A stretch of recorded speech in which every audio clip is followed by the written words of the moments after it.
Week 10 in the Always Sunny in Sayreville League, and we are in the home stretch. This is the weekly update.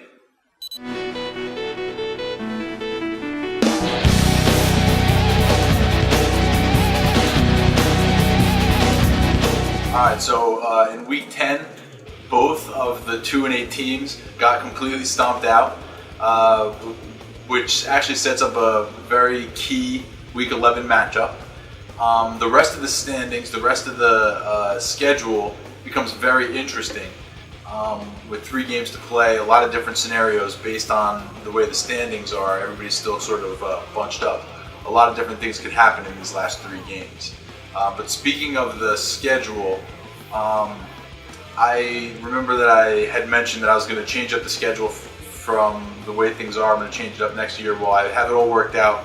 I haven't figured out how the new schedule is going to be, and so I just wanted to let you guys know that I finally figured how that's all going to work, but that's ready to roll. Real quick, the game of the week was a close one, as a matter of fact. 5.7 points separated these teams. Showerhug won it in come-from-behind fashion on 2 very late, very garbage time. Very down by 38 points, and the game was already out of hand, and it didn't matter. 2 wonderful, beautiful touchdowns from Kelvin Benjamin, and Showerhug came from behind to beat Le'Veon's Blunts. One of our news correspondents actually had an opportunity to catch a phone interview with Le'Veon's Blunts, try to get a feel for how he's kind of taking his situation right now. His team is in a little bit of a tailspin. And we're going to go to that right now. So this is actually Rusty Strombone reporting live with Le'Veon's Blunts. What's up, dude? What's up, bro? What's up, bro? What's up, friend? John, let me ask you a quick question. How do you feel about fantasy? How do you feel about your team? It's very important. I'm losing first round of the playoffs. Oh, that's it? You're losing first round? Yep. First of all, I'm not gonna clinch my division. First. Second, I'm losing the first round of the playoffs too, but right. Hands down, that's your thing? And that's just my prediction of the whole year. I kind of moved on to fantasy basketball. You moved on to what? I've moved on to fantasy basketball already. Oh, you're there? You're there? You gave up on football. That's basketball now? Yeah. Oh, how's that going? It's week 11. You can do all the predictions you want now, but I'm definitely the voter seat that's never gonna get knocked out. Well, what do you think went wrong, John? Like, what is the reasoning? First of all, I wanted late too many games at the beginning of the year, which I didn't get a lot of the labor pickups that I wanted to get. Number 2, I had guys on my team that were just gonna be a waste of space, and I don't know, I didn't like any, the people that I wanted, I wasn't going to get all year long. So I kind of just, unforeseen occurrence. So what's your hopes? Wait to hope till next year? Yeah, I'm just, I'm keeping my team the way it is. I didn't trade with nobody. I didn't want to trade with nobody. Nobody had anything that I wanted. It's fucked up. I mean, I've been in those shoes where I'm just like, all right, well, this year's clearly over. It's so basically, I'll see you. I won't see you this year, because I'm not going to make it to the championship. So, you have fun and you have good luck. You and Dave, good luck. You guys can go fight it out for the championship while the Bulls and maybe fight for other. How do you feel? What do you think's gonna? What do you think the outcome's gonna be? The outcome's gonna be, to be honest with you. Yeah. I have the Moth and you in the championship. The Moth and me. Who wins that game? Probably you. Probably me? Is it because we're friends? Yeah. It's not because I got a dope-ass team? I also like open slot. I bet you do like open slot. I might actually, I don't think I'm going to miss the playoffs, but there's a possibility I might miss the playoffs if I won't lose in a row. So me losing the next 3 weeks will be no surprise. Oh, that's good confidence. I like open slot teams. I like open slot, and I like the Moth team. That's the only reason. The rest of them, don't go enough. Oh. Did you lose him? Yeah. All right, so there you have it. John Ortiz is quitting fantasy football. He's done for the year. He's just done. 6-4. It's over. Poor guy. All right, so now it's time for this week's GOAT. It was a little bit of a tough call because we did have two guys who scored under 100 points, but I figure the fact that they're both 2-8 and about to get eliminated from the playoffs is punishment enough, so I stayed away from them, and this week's GOAT is Narkowitz. Bro, Narkowitz lost this game 146.7 to 127.1.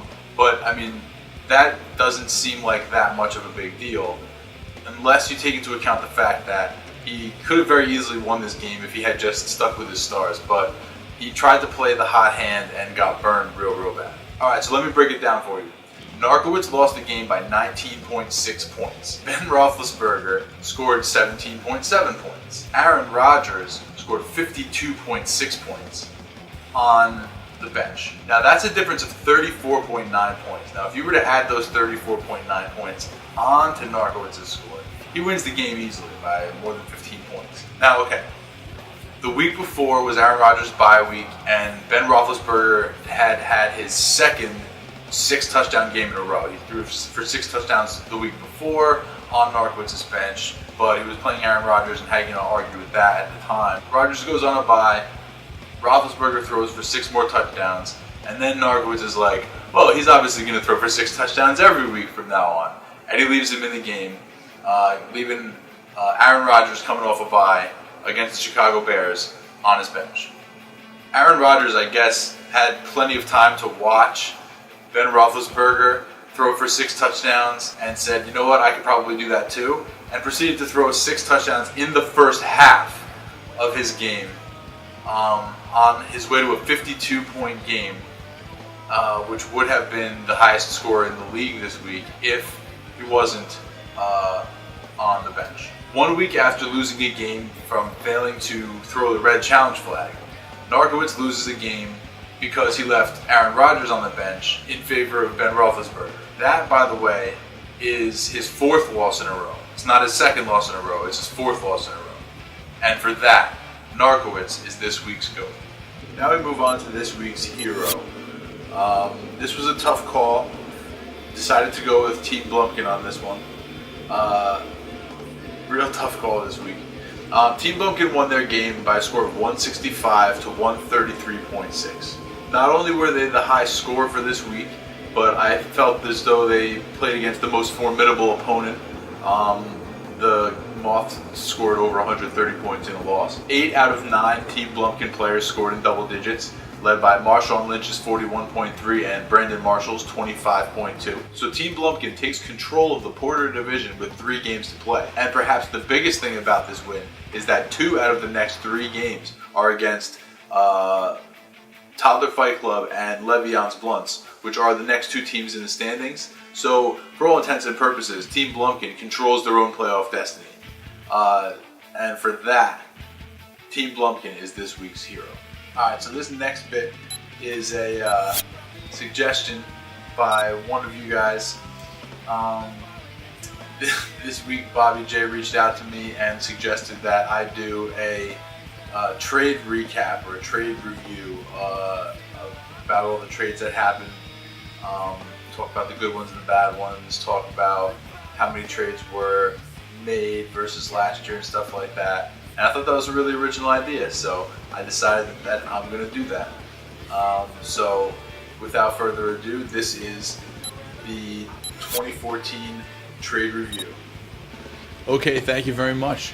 The 2014 trade deadline has come and passed. No big deals done at the deadline this year, although we did have some pretty big trades happen during the season. The total number of trades was up 1 from last year. This year we made 12 trades as opposed to last year's 11. The total of 14 from 2012 is still obviously the most trades we've ever made. 3 teams made 4 trades this year: Rusty Strombone, Shower Hug, and the Golden Showers.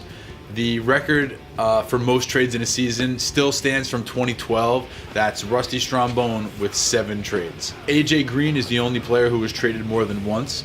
He started on Rusty Strombone and made his way to the Shower Hug by way of She Gave Me the Crabtrees. The first trade this year was made on September 30th between Le'Veon's Blunts and the Golden Showers, when the Blunts sent Martellus Bennett to the Showers in return for Trent Richardson. The last trade of the year was made on November 5th when Shower Hug sent Jordan Matthews to the Golden Showers in exchange for Adrian Peterson, and then the Golden Showers immediately dropped Jordan Matthews, and then Jordan Matthews immediately scored 32 points in his breakout game. The only team not involved in any trades this year was Open Slot. The award for best trade and worst trade will be given out at the end of the year awards. So until then, this has been the 2014 Trade Review.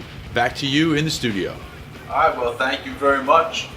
Trades are officially over for the season. I hope you got everybody you wanted. I hope you're ready for the stretch run, because there's no turning back. All right, guys. Key matchups. Every game is important this week. A lot of divisional matchups with playoff implications. But the 2 games that I'm going to highlight are the 9-1 Rusty Strombone taking on 7-3 Team Lumpkin. This is a battle of the 2 division leaders, 2 of the league's strongest teams. A little playoff preview, if you will. So this one should be a fun one to watch. The other game that we're going to keep our eye on is a playoff game, and that's the one between 2-8 Golden Showers and 2-8 She Gave Me the Crabtrees.